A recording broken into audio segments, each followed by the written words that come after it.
How we doing, everybody? Oh, I'm just taking some last minute pictures here. I've been taking a few photos in different angles and with the box and with the logos. I don't get too fancy with photos, but I try to give you guys enough photos so you can see what each knife looks like. The curves, the liners, the scales, all that kind of stuff. And well, here's one more knife for you. Check these pictures out. This is something else.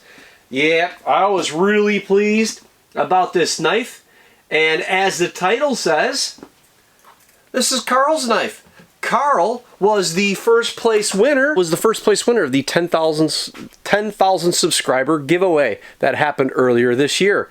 So big shout out to Carl. Big shout out to everybody that's been coming along with me on this journey this last 5 years now on YouTube. It's quite crazy. 4 or 5 years, something like that. I believe it was, maybe it's 4 years. I thought it was 5 years. Who knows?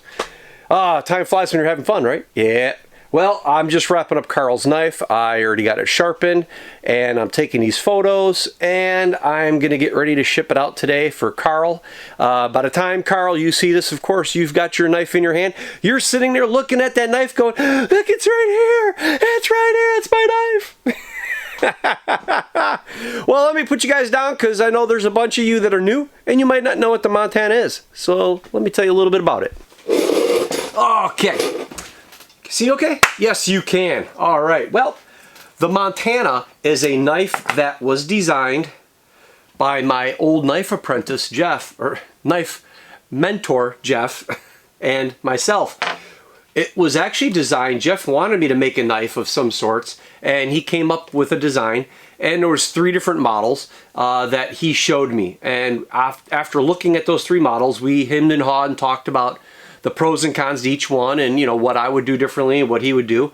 Now this is probably 3 years ago now, so I had no idea he was even thinking about doing this. 3 or 4 years ago now. And we came back, and it became the Montana is how I named it. And likely so, because this knife, every knife I make brings back memories of myself sitting at the kitchen table of my old buddy Jeff. And it was really, really good, really fun. It was a great friendship to build there. And Jeff doesn't do knives anymore. He enjoys his retirement now with his wife out on their ranch in Montana, and plinking and shooting gophers and everything else, and just taking it easy and enjoying his grandkids. But this knife here, as I said, this is Carl's Montana. Carl is the first place winner in the 10,000 subscriber giveaway that took place earlier this year. Now, Carl is a big fan. Carl has been following YouTube as well as Instagram and Facebook. So he got a insert, he was there. So it was really easy for Carl to get picked because there's not a lot of people that follow all 3 platforms and comment into YouTube videos and all that kind of stuff. Carl's the guy that always teases me about my hats. Now, this is an old hat, but this is a Mike Rowe hat, Dirty Jobs hat. So, and I like this hat. But I got here is Carl.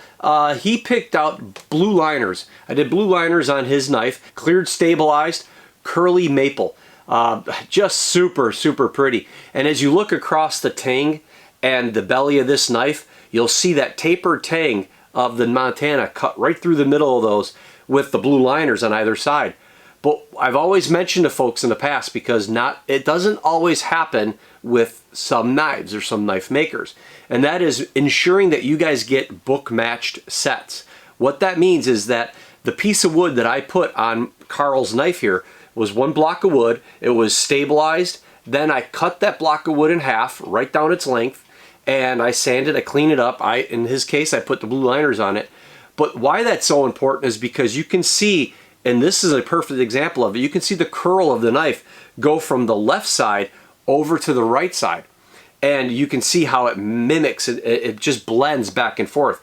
That shows you that this was a book match set. So that's what that means, is when you open it up and close it, you can see the grains and everything, the curls and the burls or whatever kind of knife it is, or handle. You can see how that go from left to right. And I think that's very important to talk about or show you, because sometimes you can easily just get a couple pieces of wood and put them on each side of the knife, and the wood looks really nice, don't get me wrong. But it's not book match. It's just a long, thin piece of wood that was put on each side. And maybe sometimes certain woods, you don't need to worry about that, like lace wood. Snake wood, maybe. Well, snake wood, yeah, you'd have to have that. But lace wood, you wouldn't. Oak, maybe you can get away with it. Maybe plain maples and cherries, you don't have to worry about too much because they have such a mild, very light grain, so you don't notice it very much. But I try to always do this. Matter of fact, I don't think I've ever made a knife that didn't have a book match set. I made one for myself, but that was about it. That was a while back, but I would try to always ensure that you guys get book match sets, and it's very important that I do that for you. But then Carl went ahead and picked out just a nice set of 1/4 inch custom mosaic pins, and just really looked nice. It's really classy. The pins don't take away from the curl and the natural look of the wood. As well as, if you guys don't know, when you stabilize wood, like I did for curly maple, a lot of woods are very porous. They're very susceptible to absorbing moisture and changing in the environment that they're in.